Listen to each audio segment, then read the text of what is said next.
ટેટના વિદ્યાર્થીઓ માટે મનોવિજ્ઞાનનો જે છે અતિ મહત્વનો પ્રશ્ન જે છે. આવા પ્રશ્ન તમને પરીક્ષાની અંદરમાં પૂછાઈ શકે મિત્રો. જો પ્રશ્ન આપણી સામે શું છે કે એક શિક્ષિકા તેણીના વિદ્યાર્થીઓમાં વાંચવાની ટેવ વિકસાવવા માંગે. શું કરવા માંગે છે ભાઈ?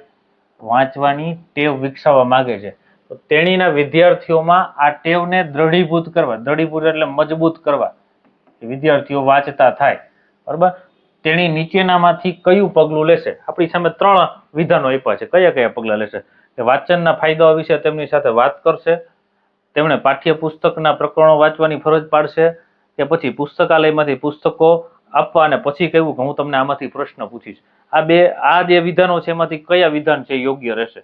બરાબર. અહીંયા ઓપ્શન આપણે આપ્યા છે ફક્ત 1 અને 3, ફક્ત 2 અને 3, ફક્ત 1 અને ફક્ત 3.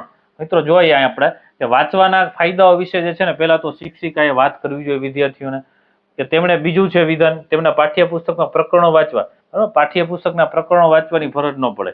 હવે ત્રીજું વિધાન જે પુસ્તકાલયમાંથી પુસ્તકો આપવા જોઈએ અને શિક્ષક તરીકે તેને કેવું છે હું આમાંથી પ્રશ્ન પૂછીશ, એટલે વિદ્યાર્થી વાંચવા માટે પ્રેરાશે. એટલે પહેલું અને ત્રીજું વિધાન આપશે. અહીંયા આપણો જવાબ છે મિત્રો એ છે. એની અંદરમાં ફક્ત 1 અને 3 વિધાન છે. બરાબર. તો વાંચનની ટેવ વિકસાવવા માટે 1 અને 3 વિધાન જે છે એ બે યોગ્ય રહેશે.